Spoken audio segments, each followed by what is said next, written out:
Hello, friends. If you were born before 1966 and you own your home, do not put that house in your children's name until you hear this. One deed, one signature meant to avoid probate, can turn a tax-free inheritance into a $76,160 federal tax bill. That is, a home with $320,000 in built-in gain, taxed at up to 23.8% because the child got your old cost basis instead of a clean slate. And the tax is only the first problem. That same deed can trigger a 60-month Medicaid look-back penalty and bury the family in private pay nursing home costs. The families who make this move are not careless. They just never got a warning, because no agency is responsible for giving them one. Hello, friends. What I am about to walk you through is one decision, one signature on one deed that changes how your home is treated for gift tax, capital gains, and Medicaid purposes, all at the same time. Nobody sits a family down and explains that before the deed gets recorded. Grab a pen right now. If you own a home and you have adult children, at least one section of this applies to you directly. This is not a video against family gifting. This is about the house specifically, because the house is where basis rules, Medicaid rules, probate rules, and local property tax rules collide in one asset. The numbers I track in this space change every year. State rules differ, and no government office mails you a warning before you sign a deed that triggers 3 separate problems at once. The people subscribed here find out in time. Subscribe now and let's get into it. Before we go further, I need to address something, because people hear a title like this and sort themselves into 2 groups immediately. The first group is comfortable. Paid off home, some savings, real appreciation on that house. They figure this is about people in worse shape, low income planning, Medicaid problems, nothing that touches them. The second group is on a fixed income, terrified of nursing home costs, and they have heard from someone, a neighbor, a cousin, a friend at church, that putting the house in the kids' names is the safe move before Medicaid enters the picture. Both of those assumptions are wrong about at least one of the sections I am covering today. And on every single one, I will tell you exactly which group gets hit hardest and why. There are 5 sections. Stay with me, because the last one is the one that tells you what actually belongs in place of that deed, and why the right answer depends on which problem you are really trying to solve. Number 1. The deed is a gift, not a shortcut. Most families think of this as paperwork. Sign a new deed, the child's name goes on the house, things are simpler later. That is not how the IRS sees it. When you transfer title to a child for less than full consideration, meaning less than fair market value, the IRS generally treats that as a gift. Here is what that means in dollars. In 2026, the annual gift tax exclusion is $19,000 per recipient. If the home is worth $400,000 and you sign it over, the reportable amount above that exclusion is $381,000. That number goes on IRS Form 709, the gift tax return, due April 15th of the year after the transfer. Now, most families will not write a gift tax check because the 2026 lifetime basic exclusion amount is $15 million. But filing Form 709 is still required. The transfer still reduces your remaining lifetime shelter. And, this is the piece that matters most, the child who receives the house usually takes your original cost basis, not the current value. That is called carryover basis. The next section shows you exactly why that distinction can cost a family tens of thousands of dollars. Who does this help most? Both groups. Fixed income viewers need to know the deed they thought was free paperwork may still be a reportable gift. Comfortable viewers need to know the large lifetime exemption does not make the rest of these consequences disappear. It handles the gift tax. It does not handle the basis. It does not handle Medicaid. It does not handle your county. Your action step. Check whether the transfer requires Form 709.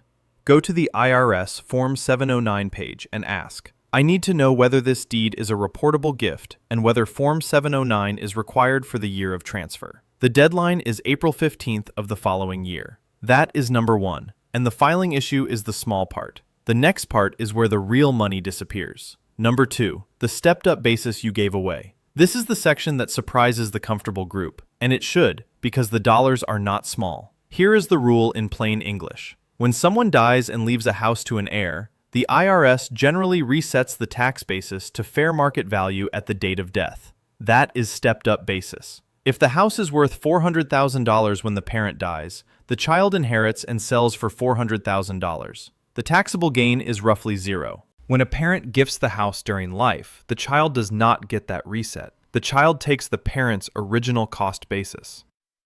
Carryover basis. Let me put real numbers on this. The parent bought the home for $80,000. It is now worth $400,000. Inherited at death, basis resets to $400,000. Sell immediately. Gain is zero. Gifted during life, the child's basis is $80,000. Sell at $400,000, and the built-in taxable gain is $320,000. The federal tax depends on the child's income. At the 15% long-term capital gains rate, that is $48,000. At the 20% rate, $64,000. Add the net investment income tax, a 3.8% surcharge that kicks in at $200,000 for single filers, $250,000 married filing jointly in 2026, and the combined rate is 23.8%. The federal tax bill, $76,160 before state tax. One deed, one signature, one decision made at the kitchen table trying to avoid probate. A viewer wrote to me about her family's situation. Her mother, Carol, 73, a retired bookkeeper outside Indianapolis, had added her son to the deed years earlier because a neighbor told her it would skip probate. Carol bought the house for about $80,000. By the time she passed, it was worth roughly $400,000. Her son sold it. The built-in gain, $320,000. At a 15% federal rate, the tax was $48,000. If Carol had left the house in her own name, her son's basis at death would have been approximately $400,000. The gain on an immediate sale, close to zero. Now, does the child always owe capital gains tax on a gifted home? No. If the child uses the home as a primary residence and meets the ownership and use tests, owned and lived there at least 2 of the last 5 years, the home sale exclusion can shelter up to $250,000 for a single filer or $500,000 married filing jointly. But most children who receive a parent's home do not move in, they sell. And carryover basis is what they are stuck with. Your action step: run the basis math before any deed is signed. Use IRS Publication 551 for basis rules and Publication 523 for the home sale exclusion. The exact words to say: show me the tax result if the house is inherited at death versus gifted during life, using the actual basis and the current value. That is number 2. And if you think the tax bill is the whole danger, this is where the story gets much worse. Number 3. Medicaid sees a transfer, not protection. I need you to hear this one carefully because this is where the story shifts. Everything I have covered so far is about tax. This section is about long-term care. And the families who get hurt worst here are the ones on fixed incomes who made this move specifically because they were trying to protect the house from Medicaid. Here is what actually happens. Federal law gives states a 60-month look-back period, 5 full years, for transfers made for less than fair market value before someone applies for long-term care Medicaid. Deed your home to your child and then need nursing home care within that window, and the state can treat that transfer as a disqualifying event and impose a penalty period of ineligibility. That penalty is not a fine. It is a stretch of time during which Medicaid will not pay for your care, and during that stretch, somebody has to pay privately. How much? According to CMS, the Centers for Medicare and Medicaid Services, nursing home care ranges from $5,000 to $8,000 a month or more. Over a year, $60,000 to $96,000 or more.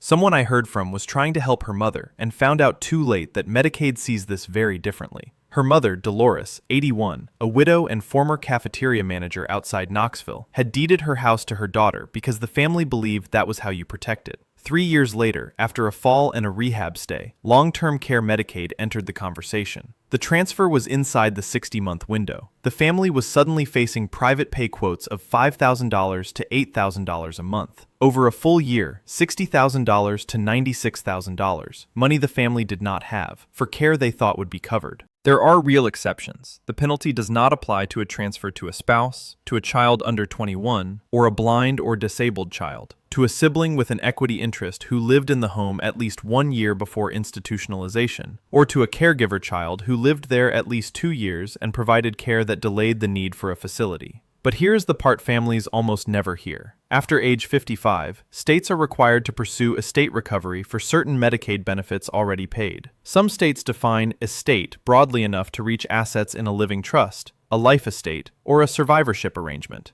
Even tools people think of as Medicaid shields may not block recovery, depending on the state. This is highly state-administered. The rules, the penalty math, and the recovery reach all vary. Your action step. Contact your state Medicaid agency or an elder law professional and use these words. I need the transfer of assets rule and the home treatment rule for a primary residence in long-term care Medicaid in my state. Find your state agency through the Medicaid website or call the Elder Care Locator at 1-800-677-1116. The window is 60 months. The clock starts on the date of transfer. That is number 3. Because once families hear the word Medicaid, they reach for probate shortcuts. That is where mistake number 2 begins. Number 4. Probate logic does not cancel state tax rules. Here is the assumption that gets families into a second layer of trouble. They hear about the Medicaid problem, they hear about the basis problem, and they think, at least the deed keeps probate and property taxes simple. It does not. Because in many states, major property tax protections are tied to who owns and who occupies the home after a transfer. Change either one, and you can lose protections the family has had for decades. Let me show you 2 state examples, and I want to be clear, these are examples, not national rules. Your state and county may work differently. California. Under Proposition 19, a parent-child transfer of a primary residence can keep the parent's lower taxable value, but only if the child makes it their own primary residence and files for the homeowners or disabled veterans exemption within 1 year of the transfer. For transfers between February 16, 2025 and February 15, 2027, the exclusion is capped at the existing taxable value plus $1,044,586. Any value above that cap can be exposed to reassessment, and California's baseline rule is that property is generally reassessed on a change in ownership. Proposition 13 limits the rate to 1% plus voter-approved debt, but that protection resets when ownership changes and the conditions are not met. Nobody calls you to explain that filing window. Nobody from the county assessor's office tells you the 1-year clock is running. That protection is not automatic. It requires the child to move in and to file, and the deadline does not wait. Florida.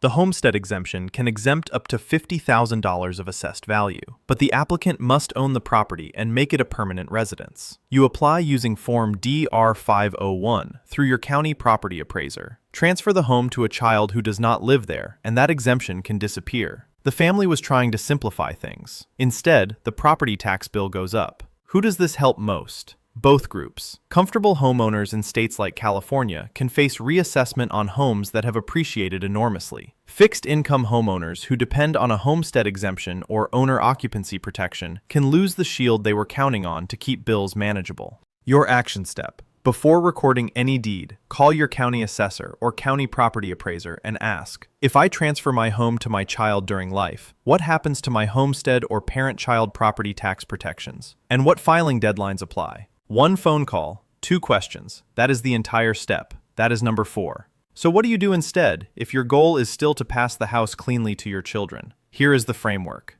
Number 5. The better framework. Solve probate and Medicaid separately. This is the section I told you to stay for. And the answer is not one magic form. The answer is understanding that you may have 2 problems, not one. And the tool that solves one does not automatically solve the other. The first problem is probate. Probate is the court process that transfers property after death. It can be slow, it can be expensive, and it is public. That is the problem most families are actually trying to fix when they put the child's name on the deed. The instinct is right, the tool is wrong. Because there are tools that skip probate without creating a lifetime gift, and without touching your child's future tax basis. Several states now offer deed instruments that transfer real property at death without probate and without creating a lifetime gift. In Arizona, it is called a beneficiary deed. It must be executed and recorded before the owner's death, but the owner keeps full control during life. Nothing changes until the owner passes. In California, there is a revocable transfer on death deed. It must be recorded within 60 days of notarization. A national model called the Uniform Real Property Transfer on Death Act exists for states that have adopted it. These tools pass the house at death, which means the child gets stepped-up basis, no lifetime gift is created, and the parent stays in control. Now here is the second problem, and it is separate: Medicaid planning.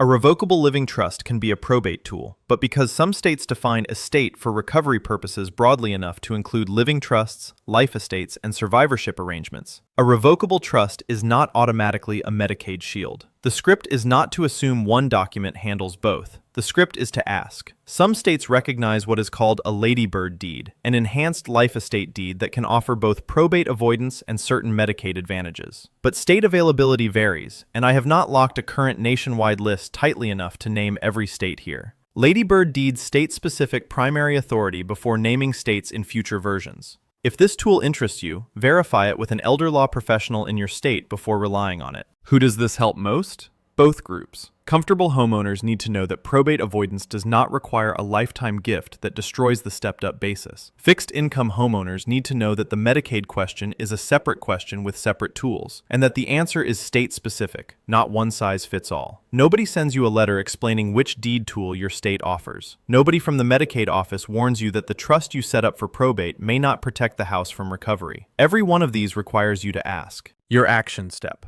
Before you sign any deed, separate the goal. Decide whether the real problem is probate, Medicaid, or both. Then choose the tool for that problem. The exact words. Before I sign any deed, I want to know which tool solves probate without creating a lifetime gift, and which tool, if any, actually helps with Medicaid in my state. Contact your county recorder for state deed tools and your state Medicaid office or the elder care locator at 1-800-677-1116 for the Medicaid side. That is number 5. So here is the full picture. 1. The deed itself can be a reportable gift, even if you never write a tax check. Form 709 may be required, and the transfer chips away at your lifetime shelter. 2. The child can lose the stepped-up basis and inherit your old basis instead. And on a home that has gone from $80,000 to $400,000, that is a $320,000 taxable gain the family did not have to create. 3. Medicaid can treat that transfer as a 5-year problem, not protection. And if the family lands in an uncovered period, nursing home care runs $5,000 to $8,000 a month or more. 4. State property tax rules can punish the shortcut too, depending on where you live, lost exemptions, reassessment, filing windows nobody explained. 5. The right answer is not one magic deed. It is using the right tool for the right problem, probate and Medicaid, solved separately, with the right instrument for your state.